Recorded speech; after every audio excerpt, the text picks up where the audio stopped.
올 생각이 없었어. 책 추천할게요. 면접 진짜 지옥이었는데 진짜 펑펑 울었어. 감정 추스리고 얘기하라고. 그러니까 네.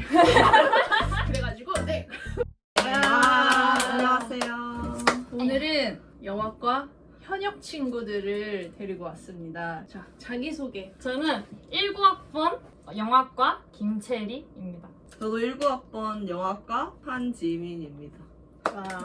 지난번에는 좀 되게 나이 많으신 분들 모셨고, 이번에는 고등학교에서 바로 영화과에 진학한 친구들은 뭔가 좀 다를 수도 있고, 어떻게 입시 준비를 했고 학교 와서 학교 생활이 어떤지 그런 얘기들을 좀 나눠보겠습니다. 이거는 되게 개인적으로도 궁금한 건데, 영화과를 오기로 그 결심한 계기가 되게 궁금하거든요. 영화를 찍고 싶다고 마음을 먹는 게 평범한 일은 아니잖아요. 그래서 어떤 계기가 있을 것 같은데 얘기를 해주세요. 저는 세고 이상한 포인트에서 이렇게 탁 하겠다고 마음을 먹었었는데 중3에서 고1으로 넘어갈 때 그 이제 TV 보면은 영화 프로들 같은 게 있잖아요. 그거를 이제 아빠랑 이렇게 둘이 앉아서 이렇게 보고 있는 신세계가 나오는 거예요. 청불 영화니까 저는 본 적이 없거든요. 근데 앉아서 이렇게 보고 있는데 첫 장면이 그거예요. 이제 한 사람 이렇게 묶어놓고 입에 시멘트 부어서 담금질하는 그 장면인데 그걸 보고 와 개쩐다 이렇게 된 거예요. 진짜 지금도 솔직히 그 흐름을 이해할 수가 없는데 그걸 보고 나서 바로 아 영화를 해야겠다 라고 마음을 먹었어. 그럼 중3 때 이미 영화과 가겠다고 결심을 한 거예요? 중3에서 거기 넘어갈 때 항상 어떤 계기는 특별히 오는 게 아니라 정말 별거 아닌 걸로 이렇게 훅 오는 것 같아요. 저는 어릴 때부터 원래 예술이 하고 싶었고 늘 항상 그쪽 관련 꿈을 꾸고 있었어요. 뭔가를 만들고 뭔가를 창작하는 걸 되게 좋아해서 제가 중고등학교 6년 동안 방송부를 했었거든요. 그래서 영상 작업을 하면서 영상을 하고 싶다라는 생각도 있었고 제가 글 쓰는 거, 그림 그리는 거 다 좋아하는데 뭔가 이미지와 텍스트의 결합이라고 생각을 했던 것 같아요, 영화를. 그때 당시에는. 이제 중3 졸업할 때 영화과에 가야겠다, 영화를 해야겠다라고 생각을 하고 고등학교 3년을 그렇게 영화과로 가고 싶다고 마음을 먹었던 것 같아요. 그러면은 입시 준비를 언제부터 뭐 어떻게 했는지. 저는 예종뿐만 아니라 다른 영화과들도 당연히 다 지원을 했었으니까 1, 2학년, 3학년까지 다 생기부가 온통 영화 투성이긴 했어요. 그거를 내가 고등학교 입학할 때부터 이미 생각을 하고 갔던 거니까 당연히 모든 생기부를 영화과로 집중해서 쓰긴 했었는데 학원을 직접적으로 다닌 거는 6월부터 두세 달 정도밖에 안 다녔어. 근데 이제 저도 평소에 글 쓰는 것도 좋아하고 뭐 글을 읽는 것도 좋아하고 해서 이미 글쓰기에 어느 정도의 기본 베이스는 있는 상황에서 이제 시나리오랑 시놉시스를 어떻게 쓰는지만 가서 보통 배웠던 것 같고. 그럼 학원을 늦게 다닌 이유가 있나요? 내신 성적을 받아놓고 학원을 다니자라는 마인드였어요. 고3 1학기까지만 딱 내신이 들어가니까. 근데 저는 딱 고등학교 당시에는 동국대를 가고 싶었거든요. 내신 성적을 다 마치고 1학기에 딱 받은 뒤에 이제 2학기부터 학원을 다닌 거죠. 한예종만 준비한 게 아니니까. 저는 한예종 올 생각이 없었어요. 동국대는 붙었나요? 아니면 시험을 안 봤나? 떨어졌습니다. 체리는 그럼 어떻게 했어? 저도 이제 그 고등학교 1학년 입학 전부터 영화과에서 가장 좋은 영화과를 찾아보자 했을 때 한예종이 있었고 근데 저는 한예종 영화과, 영상원 영화과를 처음부터 잡아놓고 그래서 고1 때 제가 전화를 걸어봤어요, 학원에. 그 학원 선생님이 그러셨던 게 지금부터 벌써 영화과 준비 같은 경우에는 입시를 뭔가 3년을 하고 그게 아니라 일단은 학교 성적 그리고 수능 성적을 만들어 놓고 공부를 하다가 고3 때 와도 늦지 않다라고 얘기를 하셔서 고3 되는 해에 1월 달부터 학원을 다니고 거의 1년을 입시 준비를 학원을 다니면서 했습니다. 인천 사람인데 서울로 학원을 다녔어요. 네. 그럼 지민이 저는 울산 사람인데 울산에 영화학원이 없어서 부산으로 갔어요. 둘 다 방송부를 했다고요?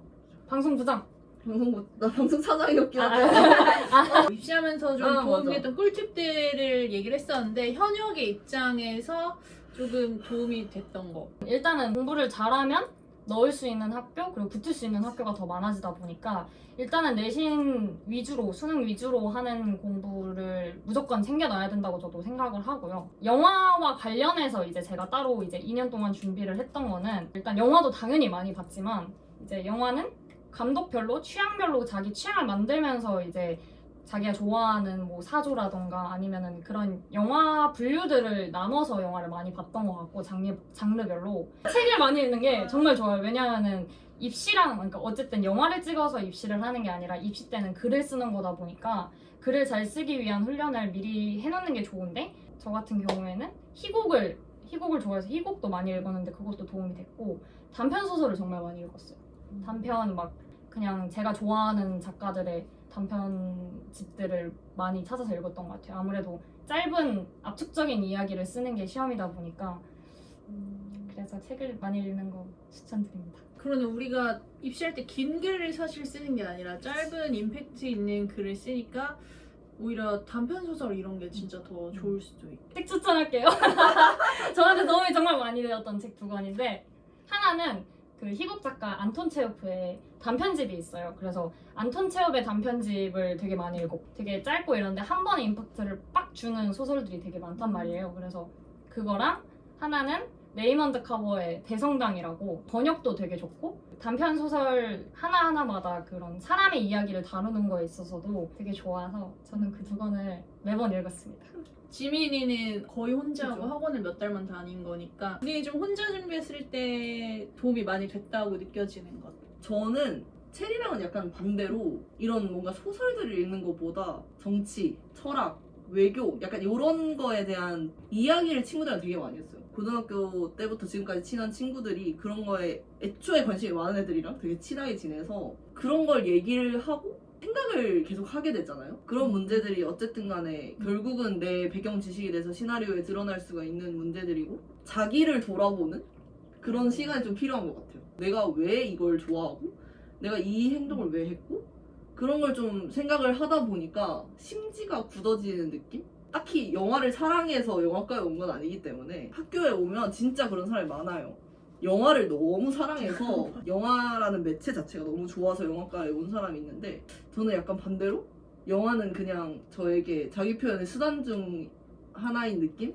저는 뭔가 나 스스로를 돌아보는 시간을 더 많이 가져서 그게 좀 도움이 됐던 것 같아요.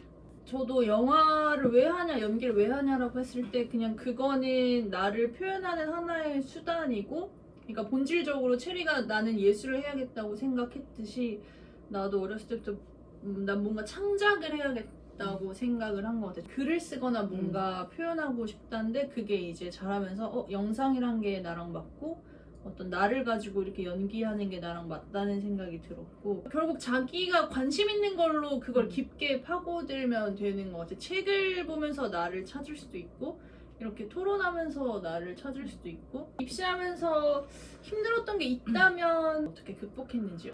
6개 다 떨어졌을 때. 그러니까 수시로 6개를 넣고 예종으로 하나를 넣은 거죠. 근데 이제 6개가 수능 전후로 해서 발표가 다 나는데 다 떨어지니까 아 이거 어떡하지? 이렇게 되는 거. 그때가 사실 그때가 제일 힘들었어요. 솔직히 저는 예종을 와야겠다고 생각한 적이 없거든요. 그러니까 난 예종이라는 학교가 뭔지도 몰랐어. 그냥 근데 이제 학원 다니면서 학원쌤이 너는 예종도 넣어보자 라는 이야기를 하셨었고 뭔지 모르겠지만 알겠습니다. 뭐 하나 더 넣는 거 나쁘지 않죠. 기회가 7개가 되는 거니까. 지원을 하고 나서 알아봤을 때 여기는 천재 아님 또라이밖에 없다. 그런 얘기 많잖아요. 이제 외부 매스컴에서 돌아다니는 거 보면 아 나는 절대 못 가겠다 이러고 이제 그냥 6개 다 준비해서 딱 결과 나왔는데 다 떨어지고 이제 걔 멘탈 나가가지고 그럼 왜 떨어진 것 같아요? 다른 데는? 뭔가 입시 방법이 좀 다른가요? 글쓰기 원하는 내용이 학교에서? 일단 저는 글을 잘 못 썼어요. 내가 생각하기에 내가 입시할 때 글을 그냥 잘 못 썼어. 그 시험장에서 보통 이제 영어과 시험을 칠 때 다 시나리오나 시놉시스를 써야 되잖아요. 근데 이제 여기를 붙은 이유가 뭔지 모르겠어. 우리 학교는 글쓰기보다는 제가 무슨 생각을 하는지를 좀 보는 것 같아요. 그래서 아마 토론을 많이 했으니까 그게 보였을 수도 있어요. 그게 가장 유력하지 않을까 싶어요. 저도 고1, 2는 그냥 공부하고 좋아하는 영화 보고 책 읽고 이랬는데 문제는 이제 수시를 다 놓고 나서 이제 저희한테는 3학년 2학기죠. 3학년 2학기 때 저도 수시 6개를 영화과로 다 일반 대학을 썼었고 학교는 계속 나가잖아요. 근데 그때는 이제 다 수능 준비를 하거나 아니면 수시 준비를, 그러니까 수시 면접 준비를 계속 하고 있는 친구들, 저는 인문계 고등학교였으니까 근데 자습 시간에 저는 여기서 애들이 다 하는 그 수특을 풀거나 뭐 수능 준비를 하는 게 저한테는 더 이상은 할 수가 없었던 거예요. 왜냐하면은 수시가 제일 일찍 발표했던 수시가 붙었었어요. 그래서 수능으로 대학을 못 가니까 정시로는. 그래서 저는 이제 공부는 안 해도 되는데 이제 책을 읽고 글을 쓰고 영화를 보고 해야 되는데 이제 같이 자습실에 있을 때는 그걸 못 하고 이러니까 학교에서 그 보내는 오전 시간 동안이 정말 힘들었던 것 같아요. 제가 원하는 거를 해야 하는 거를 하지도 못하고 그래서 거기서 오는 이 자아가 막 깨지는 그게 정말 힘들었어요. 우리가 자습 시간에 있으면은 내가 그때 책을 읽고 있었는데 너 왜 책 읽고 있냐? 왜 문제 안 풀어? 이러고 책 갖고 와봐 이렇게 하신 거야. 이제 그때 어린 마음에 나는 너무 서러운 거야 그게. 너 이거 분위기 깨는 짓이야 막 이렇게 하시니까 너무 서러워서 엄마한테 막 나 그러고 나 여기 있고 싶지 않아 막 이러면서 그랬는데 저희 엄마가 정말 멋있는 게 야 너 나와 이렇게 한 거예요.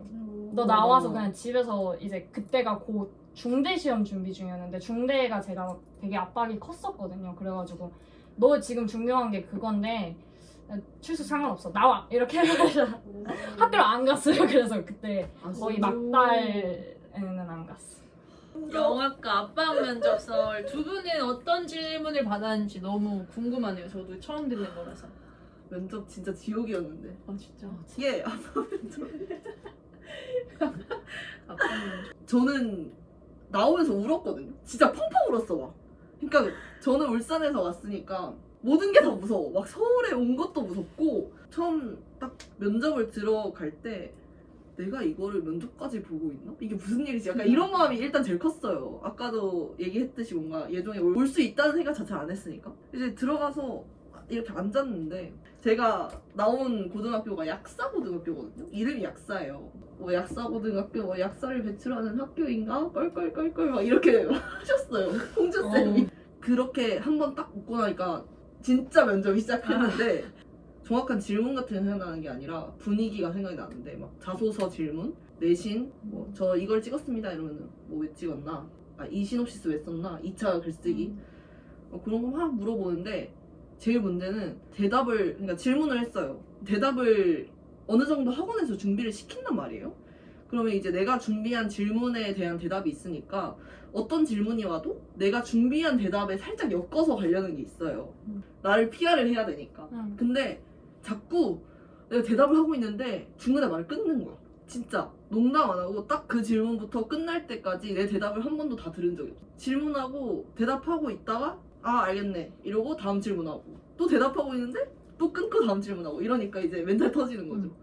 아니 나 준비한 게 있고 나 더 얘기를 해야 되는데 왜 자꾸 내 말을 다 안 듣고 자꾸 그러지? 이제 그때는 되게 지금도 어리지만 그때는 더 어렸으니까 그게 너무 무서웠는데 저는 뭔가 말을 하는 걸 자체를 못하는 사람이 아니라서 어쨌든 질문에 대답을 다 하긴 했어요. 다 하긴 했는데 이제 마지막에 꼭 자기 PR 하라 그러잖아요. 제가 나머지 입시 6개 다 떨어졌다. 이거 예전까지 떨어져도 저는 내년에 반수를 하든 재수를 하든 영어를 또 할 거고 또 지원을 할 거다. 약간 그런 식으로 얘기하는데 그 전에 울지 말고 감정에 치우치지 말고 이야기해라. 진짜로? 그러니까 얘가 울 것 같았나 봐. 그래서 너 감정에 호소하지 말고 이성적으로 이야기를 해라 이러신 거예요. 그래서 내가 그 얘기를 듣자마자 더 울음이 날 것 같은 거야. 진짜 난 그 얘기 듣고 뚝 끝쳤는데. 나는 내 시나리오 약간 슬펐거든. 그래서 그거 얘기하다가 제가 가족 얘기할 뭐 그렇게 하지 말고 감정 추스리고 얘기하라고. 그러니까 그냥 진짜 그래가지고 네. 아니 그러니까 저는 오히려 그 전까지는 이제 막 덜덜덜덜 떨긴 했지만 울음이 나오진 않았는데 똑바로 안 듣는다고 생각을 했으니까 나 떨어지겠구나 했는데 입시 6개 다 떨어진 거 얘기하면서 또 얘기를 하니까 이 거의 양 목소리로 달달달 떨면서 제가 내가 더 떨려 지금. 제가 어쩌고 저쩌고 해서 그렇습니다 이러니까 뭐 알겠다고 나가보라 그래서 감사합니다 하고 이렇게 문을 딱 닫는 순간 눈물이 근데 진짜 말 들어보니까 이게 학원에서 막 모범 답안 준비시키고 진짜로 교수님들은 그냥 네 생각 뭐야가 궁금한데 말 길게 하는 거 되게 맞아, 싫어하시잖아. 최대한 진짜 짧게. 이런 우는 것도 그런 쓸데없는 감정도 싫어하셔가지고 진짜 쓸데없는 얘기 제발 절대 하지 말고 짧게 준비하시는 게 교수님도 편하고 맞아. 우리도 편하고. 그 이제 체리의 면접설. 텍사스 논밭에 가고 옥수수를 키울 겁니다. 이렇게 하고 나왔거든요. 상업영어나 이런 거 하고 싶으시면 다른 학교를 가시는 게 이 저는 자소서 때문에 붙었다고 생각을 해요. 친구는 과대고 일단 원래 나서는 걸 좋아하는 사람이에요.